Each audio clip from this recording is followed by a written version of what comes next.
पत्र लेखन। पढ़िए और समझिए। पत्र लेखन एक ऐसी कला है जिसके द्वारा हम अपने दूरस्थ मित्रों तथा संबंधियों के साथ संपर्क स्थापित कर सकते हैं। इसमें हम भाषा के लिखित रूप का प्रयोग करते हैं। आज के वैज्ञानिक युग में ऐसे अनेक माध्यम या साधन उपलब्ध हैं जिनके द्वारा हम विदेश में भी किसी दूसरे व्यक्ति से बातचीत कर सकते हैं, यहाँ तक कि वीडियो अर्थात चित्र भी देख सकते हैं। परंतु इन सुविधाओं के होते हुए भी पत्र का अपना महत्वपूर्ण स्थान है। पत्र बधाई, हर्ष, शोक, निमंत्रण आदि के अवसरों पर भेजे जाते हैं। पत्र लिखते समय निम्नलिखित बातों का ध्यान रखना चाहिए। पत्र की भाषा सरल, स्पष्ट और सुबोध होनी चाहिए। पत्र विषय के अनुकूल होना चाहिए।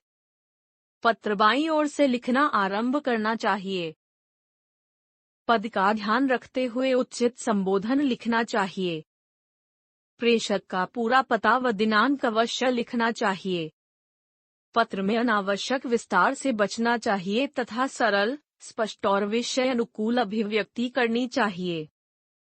परीक्षा में पत्र लिखते समय अपने घर के पते के स्थान पर परीक्षा भवन लिखना चाहिए। पत्र लिखते समय लेख सुंदर व स्पष्ट होना चाहिए। पत्र समाप्ति के पश्चात उसे एक बार अवश्य पढ़ना चाहिए ताकि अशुद्धियों की जांच हो सके। पत्र के प्रकार। पत्र दो प्रकार के होते हैं। पत्र के प्रकार: औपचारिक पत्र, प्रार्थना पत्र, व्यावसायिक पत्र, कार्यालयी पत्र। अनौपचारिक पत्र, निजी या पारिवारिक पत्र। औपचारिक पत्र के नमूने: अपने विद्यालय के प्रधानाचार्य को अस्वस्थ होने के कारण अवकाश के लिए प्रार्थना पत्र। सेवा में: श्रीमान प्रधानाचार्य, Delhi public school, Mathura road, Agra. विषय: अवकाश के लिए प्रार्थना पत्र। महोदय, सविनय निवेदन है कि कल विद्यालय से घर जाते समय मैं तेज गति से आ रहे स्कूटर से टकरा गया और सड़क पर गिरकर बेहोश हो गया। कुछ दयालु लोगों ने मुझे अस्पताल पहुंचाया। जब मुझे होश आया तो मुझे पता चला कि मुझे गहरी चोट लगी है। डॉक्टर ने मुझे आराम करने की सलाह दी है, अतः मैं 4 दिन तक विद्यालय आने में असमर्थ हूँ। इसलिए आपसे निवेदन है कि मुझे 4 दिन का अवकाश प्रदान करें। अस्पताल का प्रमाण पत्र प्रार्थना पत्र के साथ संलग्न है। धन्यवाद सहित आपका आज्ञाकारी शिष्य अनिल कुमार, कक्षा 6 दिनांक 13/20। अपने अनुचित व्यवहार के लिए क्षमा याचना करते हुए प्रधानाचार्य को पत्र। सेवा में: प्रधानाचार्य महोदय, रतन पब्लिक स्कूल, कालका। महोदय, विषय: क्षमा याचना करते हुए प्रधानाचार्य को पत्र। सविनय निवेदन के साथ मैं कक्षा 6 सी का छात्र हूं और आपसे अपने अनुचित व्यवहार के लिए क्षमा मांगते हुए पत्र लिख रहा हूं। कल जब सभी बच्चे अपनी परीक्षा की तैयारी कर रहे थे, तब मेरा सहपाठी पास में बैठे अपने मित्र से बातचीत करने में व्यस्त था, जिसकी वजह से मुझे ध्यान लगाने में कठिनाई हो रही थी। मैंने उन्हें चुप रहने के लिए कहा, परंतु उन्होंने मेरी बात न सुनते हुए मुझसे ऊंची आवाज में चिल्लाना शुरू कर दिया, जिसके कारण पूरी कक्षा का वातावरण खराब हो गया। अतः मैं अपने इस व्यवहार के लिए क्षमा प्रार्थी हूँ।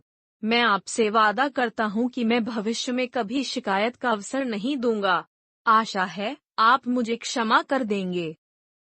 धन्यवाद सहित आपका आज्ञाकारी शिष्य ओजस, कक्षा 6 सी, दिनांक 12 जनवरी 2000। छात्रवृत्ति पाने के लिए प्रधानाचार्य को प्रार्थना पत्र। सेवा में: प्रधानाचार्य महोदया, जे.पी. स्कूल, वसंत विहार, नई दिल्ली। विषय: छात्रवृत्ति पाने हेतु प्रार्थना पत्र। महोदया, सविनय निवेदन है कि मैं विद्यालय द्वारा दी जाने वाली मासिक छात्रवृत्ति प्राप्त करना चाहता हूँ। मैं विद्यालय की बास्केटबॉल टीम का कप्तान हूँ। मैंने विद्यालय द्वारा आयोजित की जाने वाली जूनियर वर्ग विभिन्न प्रतियोगिताओं में भी अनेक पदक प्राप्त किए हैं। इसके अतिरिक्त मैं अपनी कक्षा में प्रथम स्थान प्राप्त करता हूँ। मेरे पिताजी की मासिक आय मात्र 10,000 रुपए है, जिससे परिवार का निर्वाह ही मुश्किल से हो पाता है। आपसे विनम्र प्रार्थना है कि मुझे छात्रवृत्ति प्रदान करें, जिससे मैं अपनी पढ़ाई का खर्च स्वयं वहन कर सकूं। धन्यवाद। आपका आज्ञाकारी शिष्य गौतम अवस्थी, कक्षा 6ठी बी। दिनांक 24 मार्च 2000। अनौपचारिक पत्र के नमूने। मित्र को परीक्षा में सफलता प्राप्त करने की बधाई देने हेतु बधाई पत्र। 14 बी, ग्रेटर कैलाश गुड़गांव, 15 अप्रैल 20। प्रिय अशोक, तुम्हारे द्वारा प्रेषित पत्र से मुझे ज्ञात हुआ कि तुमने वार्षिक परीक्षा में विद्यालय में सर्वाधिक अंक प्राप्त कर प्रथम स्थान प्राप्त किया है। इस समाचार को पढ़कर मुझे बड़ी प्रसन्नता हुई। इस सफलता के लिए मेरी ओर से तुम्हें हार्दिक बधाई। मैं आशा करता हूँ कि तुम आगे की कक्षाओं में भी इसी प्रकार सफलता प्राप्त करोगे तथा अपने माता पिता का नाम ऊंचा करोगे। मेरी शुभकामनाएं सदैव तुम्हारे साथ हैं। तुम्हारा मित्र सुहेल भंडारी। अपने जन्मदिन पर मित्र द्वारा भेजे गए उपहार के लिए धन्यवाद पत्र। 212/17 हेस, प्रताप नगर, नई दिल्ली। दिनांक 10 जुलाई 20। प्रिय मित्र सक्षम, सप्रेम नमस्ते। मैं यहाँ कुशल पूर्वक हूँ। आशा करता हूँ कि तुम भी वहाँ सकुशल होगे।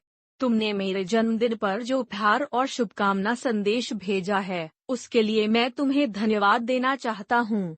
उपहार के रूप में तुमने एक सुंदर घड़ी भेजी है, जो मुझे और मेरे परिवार के सभी सदस्यों को बहुत पसंद आई। नितिशा तो इस घड़ी को सबसे ज्यादा पसंद करती है। यह घड़ी मुझे समय का पाबंद बनाएगी। मैं तुम्हारे द्वारा भेजे गए इस अमूल्य उपहार को सदैव संभाल कर रखूंगा। अपने माता पिता को मेरी ओर से सादर चरण स्पर्श करना और भैया को नमस्कार कहना। तुम्हारा मित्र अखिलेश। मित्र को जन्मदिन की शुभकामनाएं देते हुए बधाई पत्र। 121/16 शास्त्री नगर, मेरठ। दिनांक 26 मार्च 20। प्रिय मित्र सुधांशु, सप्रेम नमस्कार। मैं यहाँ कुशल पूर्वक हूँ। आशा करता हूँ कि तुम भी वहाँ सकुशल होगे। तुम्हारा भेजा पत्र मिला और पढ़कर हार्दिक प्रसन्नता हुई कि बीते सभी वर्षों की तरह तुम इस वर्ष भी अपना जन्मदिन बड़ी धूमधाम से मना रहे हो। इस शुभ अवसर पर तुमने मुझे याद किया, इसके लिए मैं तुम्हारा आभारी हूँ। मेरी तथा मेरे माता पिता की ओर से तुम्हें जन्मदिन की हार्दिक शुभकामनाएं। कुछ व्यक्तिगत कारणों से मैं इस शुभ अवसर पर उपस्थित होने में असमर्थ हूँ, किंतु दिल से तुम्हें जन्मदिन की हार्दिक बधाई देता हूँ। इस उपलक्ष्य में मैं कुछ पुस्तकें और एक उपहार तुम्हारे लिए भेज रहा हूँ। आशा है तुम्हें उपहार पसंद आएगा। एक बार फिर से जन्मदिन की हार्दिक बधाई। तुम्हारा मित्र